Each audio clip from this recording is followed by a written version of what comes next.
So Bohr's model is pretty impressive, but it's very limited in that it only works for systems that have one electron, which is not very many systems. So as time went on, people tried to improve upon this system, and we now have a different model that we use for the electrons that are in our elements, and that's a quantum mechanical model.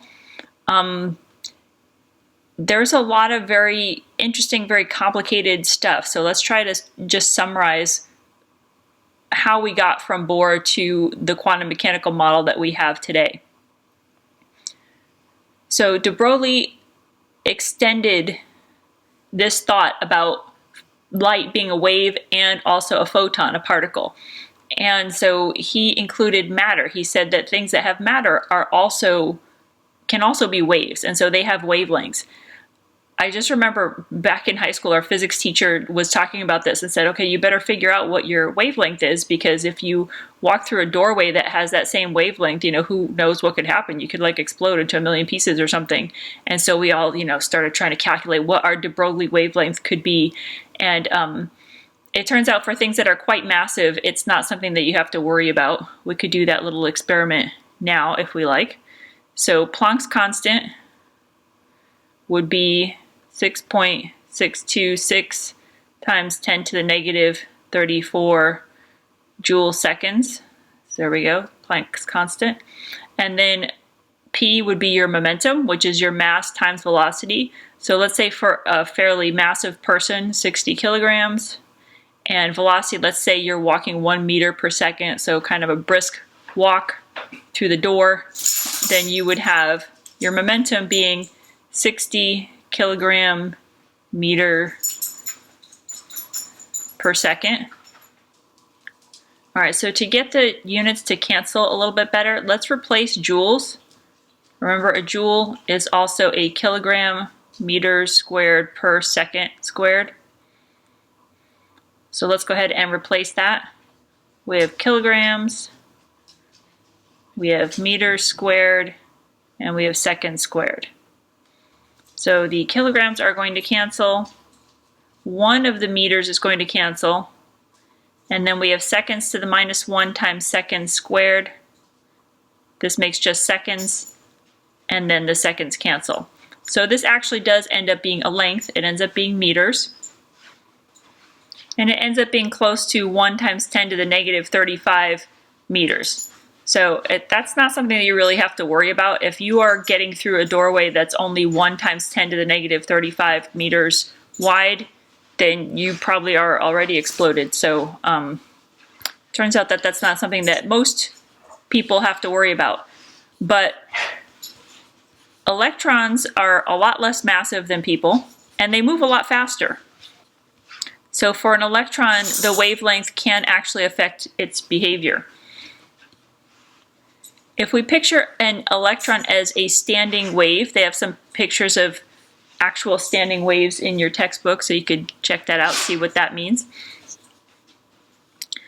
But for an electron to be a wave and also be able to fit in a circular orbit around a nucleus, this wavelength can only be certain lengths because you need a whole number of them inside a circle. The way this is drawn, it implies that we can calculate the position and the momentum or the velocity of an electron, and kind of like the planets, predict where it's going to be at any certain moment in time, which we can do with the planets. They're very massive, and we can calculate where in the sky they should be at a certain day and a certain time. But electrons are not like that. So the Heisenberg uncertainty principle says that we cannot know both the position and the momentum of a wave particle like an electron.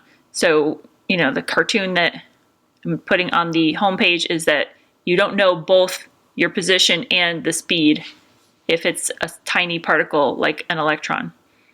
And so instead of having this circular wave like we have drawn above, Schrödinger described the electron's path as a wave function. Basically, it's probability clouds where the electron is likely to be found at any point in time, given its energy level. So this particular equation looks simple enough, but these terms are operators and wave functions, and this gets really complex really quickly. And so we're not going to get into this complicated math. It's definitely beyond me. But what we can do is take a look at the quantum numbers and what the limitations are on the quantum numbers that can exist and how they describe the electron orbitals that we're going to start talking about, which you may have heard of before. The 1s orbital and the 2p orbital, things like that. So when I say that the math behind the wave function gets really complicated, this is just a little taste of what that means. So we're not going to get into any of this at all. We do see the n, which is the principal quantum number, the L, the angular momentum quantum number. I think there's m over here, the magnetic quantum number. So this complicated thing kind of gets interesting if you just look at it graphically. So here we have quantum numbers over here. This is the 2s orbital and the 3s orbital of hydrogen. So the s orbitals tend to look kind of spherical. These are the p orbitals, the 2p, the 3p. They tend to look sort of like a figure 8. So we're going to be looking at those a little bit when we look at bonding in molecules. Here's one of the other 2p orbitals. It's on its side rather than up and down. The d orbitals tend to have these kind of flower-like shape, or these X's. So these are the different shapes, and the darker purple is where it's less likely to be. This is the probability, and the brighter white and yellow are where it's more probable that you'll find the electron. So that's what these are, a graphic representation of the probability clouds. How likely is it that you'll find the electron in one spot versus another spot? So the first number when you describe an electron's orbital is actually a number. So it's a positive integer, so that's n, and it can't be 0. It has to be positive, and it has to be an integer. So these are kind of like the energy levels in the simpler Bohr model of the atom. Level 1, level 2, level 3, and so on. Within each level, there's a sublevel. So this, if we're talking about the quantum equation, is represented by the letter L, and that letter L can be 0. N cannot be 0, but L can be 0. And then it can be 1, 2, 3 different integers up to a maximum of n minus 1. So if n equals 2, let's say, then what L can be is limited to 0, 1, and it can't be 2 because it has to stop at n minus 1. So L can be 0 or 1. When we talk about electron configurations and the orbitals, we usually don't talk about these as numbers because we already are talking about the principal quantum number as a number. And so the 0 is represented by S. So when n is 2 and L is 0, this would be the 2s orbital that you may have heard of before. When n is 2 and L is 1, this is the 2p orbital. So 1 is represented by the letter P. And then 2 is represented by the letter D and F. So we're going to be talking about the S, P, D, and F sublevels. But for level 2, 2 only has S and P. There's no 2D because if n is 2, L cannot be 2. We have to stop before we get to 2. We have to stop at n minus 1. Then the third quantum number is the magnetic quantum number, and that is represented by m sub L, and it can have values from negative L to positive L. So let's say for the S, so if L equals 0, we're talking about the S orbital, m sub L has to be 0, because it can go from negative 0 to positive 0, which doesn't really exist, we just have 0. So if L is 0, m sub L has to just be 0. This can be represented by the number of boxes that each orbital has. So if you've drawn some electron configurations before, usually you represent 2s as one box. 2p we can usually represent as 3 boxes. That's because if L is 1, which it is for P is when L is 1, then M sub L can be -1, 0, or 1. So there's 3 possible values for M sub L for the magnetic quantum number. So that's why we represent the 2p orbital as 3 different possible boxes. So these 3 numbers all describe the orbitals. There is a 4th quantum number, and it's the spin quantum number. It's either +0.5 or -0.5. And there's an exclusion principle, the Pauli exclusion principle, saying that no 2 electrons can have all 4 quantum numbers the same. But we do have 2 electrons that can fit into each orbital. So the orbital, all 3 of these are the same for every orbital. So each box, so let's say this box right here, these 3 numbers would be the same. And yet 2 electrons can fit in there. So we usually represent one of those electrons as an upward facing arrow and the other as a downward facing arrow to show that these spin quantum numbers are opposite each other. One is positive and one is negative. So that gives these 2 electrons a different 4th quantum number so that they can both fit in the same box. All right, we mentioned a little bit of this up above. So for subshell S, L equals 0. So M sub L can only be 0 because it's from -L to +L. And for L being 0, there's no negative, there's no positive, there's just 0. So there's only one S orbital. If L is 1, we mentioned that we could have -1, 0, or +1. So there's 1 possibility for the S. There's 3 possibilities for the P. So that's why an S orbital is usually represented by 1 box and a P is represented by 3 boxes. If L is 2, M sub L can be -2, -1, 0, +1, or +2. So there's 5. So we usually represent the D orbitals as 5 boxes. And then for L equals 3, M sub L can be -3, -2, -1, 0, +1, +2, or +3, which gives 7 possibilities. So remember that for each of these boxes, 2 electrons can fit inside. So an S orbital with 1 box, 1 possible orbital, can actually fit 2 electrons. The P orbitals can fit 6 electrons. The D orbitals can fit 10 electrons, and these boxes are kind of small, but the F orbitals can fit 14 electrons. All right, so if N is 1, we'll call that 1. And then L being 0, the sublevel with L being 0 is named with the letter S. So that is called the 1s orbital. If we draw it as a diagram, we can draw it as 1 box, because the S, remember, always has 1 box. And so 2 electrons can fit in that 1 box. So if N is 3, that would be 3. L being 0, that would still be an S. And there still is 1 box here.